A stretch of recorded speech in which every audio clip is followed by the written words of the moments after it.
जंगल के सारे पक्षी होशियार हो गए थे, क्योंकि वो जानते थे कि चील से कैसे बचना है। इस कारण अब वो जालिम चील किसी पक्षी का भी शिकार नहीं कर पा रही थी।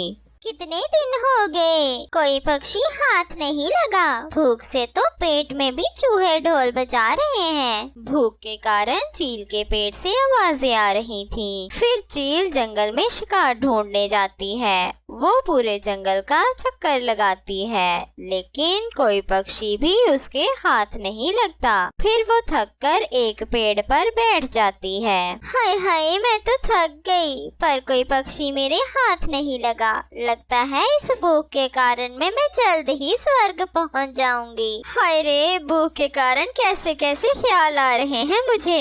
इतनी जल्दी नहीं मरना मुझे, अभी तो मुझे शादी भी करनी है। फिर उस जालिम चील की नजर नीचे पड़े एक बोरे पर पड़ती है। वो चील नीचे जाकर उस बोरे को देखती है, जिसके अंदर अनाज के कुछ दाने रखे थे।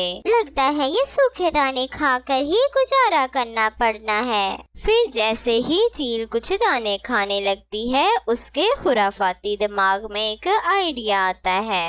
अरे वाह, अब मजे ही मजे होंगे, अब तो रोज मांस खाने को मिलेगा। फिर ये सोचकर वो दुष्ट चील एक पेड़ के पास ही कुछ दाने रख देती है। बस अब जो पक्षी भी दाना खाने आएगा उसे मैं पकड़कर खा लूंगी। बस फिर वो चील एक पेड़ के पीछे छुप जाती है और पक्षियों का इंतजार करने लगती कि जल्दी जल्दी से कोई पक्षी उसके बिछाए जाल में फंस जाए। और तभी वहाँ से एक नन्हा तोता गुजरता है। इतनी तेज गर्मी में तो खेला भी नहीं जाता।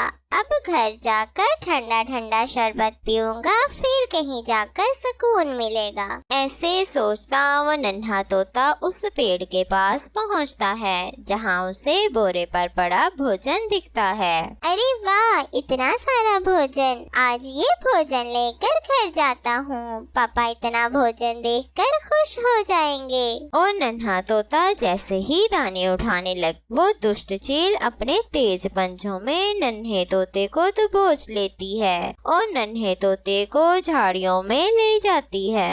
अरे वाह, पहला शिकार तो हाथ लग गया। नन्हा सही पर मांस तो लगा। इतना स्वादिष्ट मांस है ये, तुझे तो नमक मिर्च लगाकर खाऊंगी मजे के साथ। फिर चील जरा भी नहीं रुकती और उसे नन्हे तोते को खा जाती है और फिर दोबारा पेड़ के पीछे छुपकर दूसरे शिकार का इंतजार करने लगती है।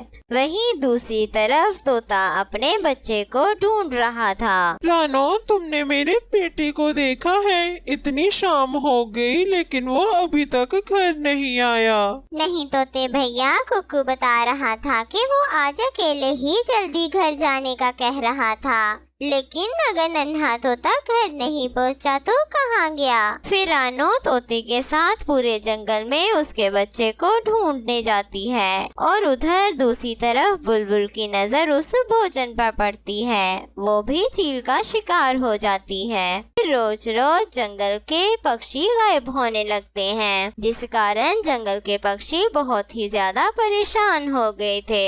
हमारे जंगल में तो कोई शिकारी पक्षी नहीं है, तो फिर रोज रोज इतने सारे पक्षी क्यों गायब हो रहे हैं? कुछ समझ नहीं आ रही। हाँ गोरी कव्वी, तुम सही कह रही हो। हमें पता लगाना होगा जंगल के पक्षी कहाँ जा रहे हैं। फिर सारे पक्षी मिलकर जंगल के कोने कोने पर नजर रखने का फैसला करते हैं। तभी कालू की नजर चील के बिछाए जाल पर जाती है, जहाँ चील ने कबूतर को अपने पंजों में दबोचा हुआ था और चील कबूतर को लेकर झाड़ियों में जाती है। हाय हाय, मर गए। ये जालिम चील कब आ गई जंगल में? मुझे चुपके से इस जालिम चील का पीछा करना होगा। देखूं तो कहाँ है इसका ठिकाना। फिर कालू कौवा चील का पीछा करता है। वो चील कबूतर को लेकर अपने घोंसले में जाती है, जो कि उसने गुफा के अंदर बनाया था, ताकि कोई भी उस चील को देख ना सके। फिर कालू जंगल के सारे पक्षियों को इकट्ठा करता है और सारी बात पक्षियों को बताता है। हाय रे मेरा बेटा, तुझे छोड़ूंगा नहीं मैं, दुष्ट चील। अब पता चला ये सारे पक्षी कहाँ गायब हो रहे थे। वो दुष्ट चील उनका शिकार कर रही थी। बस पक्षियों, अब हम भी एक जाल बिछाएंगे।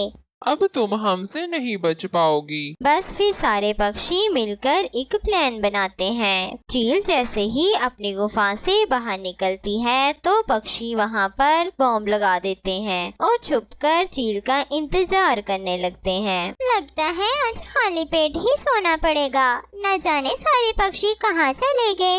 आज तो एक भी शिकार हाथ नहीं लगा। और ये सोचते हुए जैसे ही चील गुफा के अंदर जाती है, रानो चिड़िया बॉम्ब के रिमोट का बटन दबा देती है, जिससे गुफा में जोरदार ब्लास्ट होता है और वो चील मर जाती है। इस तरह जंगल के सारे पक्षी सुकून का सांस लेते हैं। और मेरे प्यारे दोस्तों, इस कहानी से हमें सीख मिलती है कि बुरे का अंजाम हमेशा बुरा ही होता है। और प्यारे दोस्तों, हमें बताएं कि चील ने अपना घोंसला कहाँ बना रखा था। अगर स्टोरी अच्छी लगी हो तो लाइक करें, शेयर करें और सब्सक्राइब करना मत भूलिएगा। धन्यवाद।